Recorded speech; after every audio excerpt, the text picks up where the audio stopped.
Hello மக்களே! Welcome to simply Shifana. இன்னைக்கு வீடியோல புதுசா வாங்குன மண் பாத்திரத்த எப்படி பழக்கி யூஸ் பண்ண போறோம் அப்படிங்கிறத பத்தி தான் பார்க்க போறோம். அத பார்க்கறதுக்கு முன்னாடி நம்ம சேனல இன்னும் சப்ஸ்கிரைப் பண்ணல அப்படின்னா மறக்காம சப்ஸ்கிரைப் பண்ணிக்கோங்க.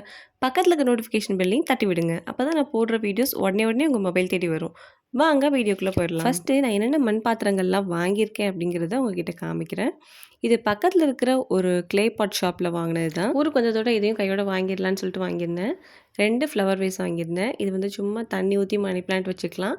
அப்படி இல்லைன்னா மண்ணு போட்டு கூட ஏதாவது இன்டோர் பிளான்ட்ஸ் கூட வச்சுக்கலாம். ஸோ அதுக்காக இந்த 2 வாங்கியிருக்கேன்.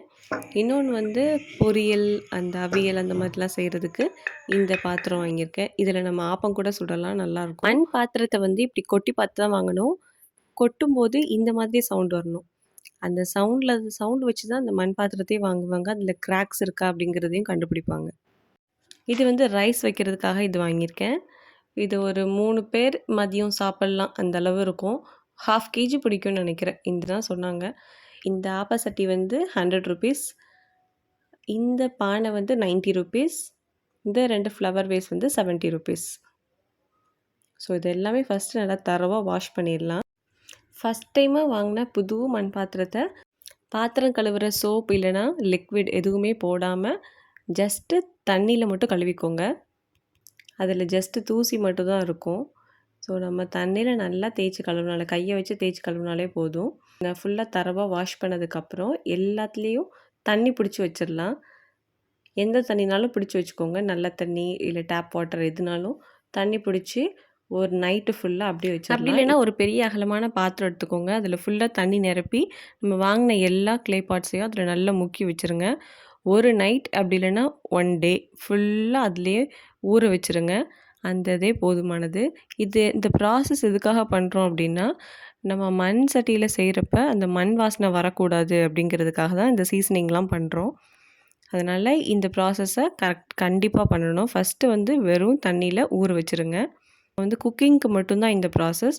இப்போ நம்ம ஏதாவது செடி வைக்க போகிறோம் அப்படின்னா இந்த ப்ராசஸ் தேவையில்லை. டேரெக்டாக அந்த ஃப்ளவர் வேஸில் தண்ணி ஃபில் பண்ணி இல்லை மண் போட்டு நம்ம செடி வச்சுக்கலாம். அது எதுவும் ப்ராப்ளம் கிடையாது.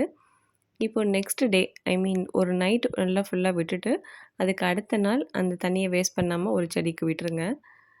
அதுக்கு அடுத்த நாள் என்ன பண்ண போகிறோம் அப்படின்னா, ரைஸ் வடித்த தண்ணி, அதாவது நம்ம சோறு வடிச்சிருப்போம்ல அந்த கஞ்சி, அப்படி இல்லை அப்படின்னா அரிசி கழுவுன தண்ணி, இந்த 2 தண்ணியும் அந்த 2 பாட்லேயும் ஊற்றிக்கோங்க. இந்த கஞ்சி வந்து நல்லா கெட்டியாக இருக்குது. அதனால் நான் எக்ஸ்ட்ரா தண்ணி விட்டு அதை ஃபுல்லாக அதை நிரப்பிடுறேன். இது ஒரு நாள் அப்படியே வச்சிடலாம். இந்த மாதிரி நம்ம பழக்கப்படுத்தினா தான் நம்ம அதில் சமைக்கிறப்பெல்லாம் அந்த மண் வாசனை இல்லாமல் இருக்கும். அதுக்காக தான் இந்த ஸ்டெப்ஸ்லாம் ஃபாலோ பண்ணுறோம். நெக்ஸ்ட் டே அந்த தண்ணியை நம்ம கீழே ஊற்றிட்டு மறுபடியும் நல்லா நம்ம கையாலேயோ இல்லை ஸ்க்ரப்பர் வச்சோ நல்லா தேய்ச்சி கழுவிக்கோங்க. அந்த கஞ்சியில் உள்ள அந்த வாசனை இப்போது இந்த மண் பாத்திரத்தில் அடிக்குது. மண் வாசனை எதுவுமே இல்லை. ஃபஸ்ட்டு நான் வாங்கி முக்கிறப்ப செம்ம மண் வாசனையாக சூப்பராக இருந்துச்சு. ஸோ அந்த வாசனை நம்ம சமைக்கிற சாப்பாட்டில் வரக்கூடாதுன்னு தான் நம்ம இந்த ஸ்டெப்ஸ்லாம் ஃபாலோ பண்ணுறோம். இப்போது மண் வாசனை சுத்தமாக இல்லை. அதனால் நான் என்ன பண்ண போகிறேன்னா, டைரெக்டாக இதில் ஃபுல்லாக தண்ணி பிடிச்சிட்டு டைரெக்டாக அடுப்பில் வச்சு நம்ம ஸ்டவ்வில் வச்சு நல்லா அந்த தண்ணியை கொதிக்க வைக்கலாம். கொதிக்க வச்சு அதையும் கீழே ஊற்றிடலாம். மண் வாசனை அப்படியும் இந்த ஒரு நாள் வச்சும் மண் வாசனை போகலை அப்படின்னா இதே ப்ராசஸை ஒரு 2-3 நாளைக்கு பண்ணிகிட்டே இருங்க, மண் வாசனை போகிற வர. நான் ஒரு நைட் தண்ணி ஊற்றி ஊற வச்சுருந்தேன். இன்னொரு நாள் முழு நாள் கஞ்சி தண்ணியை ஊற்றி ஊற வச்சுருந்தேன். அதுலேயே மண் வாசனை சுத்தமாக போயிடுச்சு. இப்போது நம்ம அந்த தண்ணியை கீழே ஊற்றிட்டு அந்த நல்ல ஒரு கிளாத் வச்சு நல்லா துடைச்சி எடுத்துக்கோங்க. அப்படி இல்லைன்னா சன்லைட்டில் வச்சு காய வச்சுக்கோங்க. அதுவும் இல்லை அப்படின்னா நம்ம ஸ்டவ்வில் அடுப்பில் வச்சு கூட நம்ம காய வச்சுக்கலாம். இப்போ அதில் கொஞ்சமாக குக்கிங் ஆயில், நீங்கள் குக்கிங்க்கு என்ன ஆயில் யூஸ் பண்ணுவீங்களோ அதை கொஞ்சமாக ஊற்றி அதில் ஃபுல்லாக படும்படியாக அப்ளை பண்ணி விட்டுருங்க. இது ஒரு நைட் அப்படி இருக்கட்டும். நான் தேங்காய் எண்ணெய் யூஸ் பண்ணியிருக்கேன்.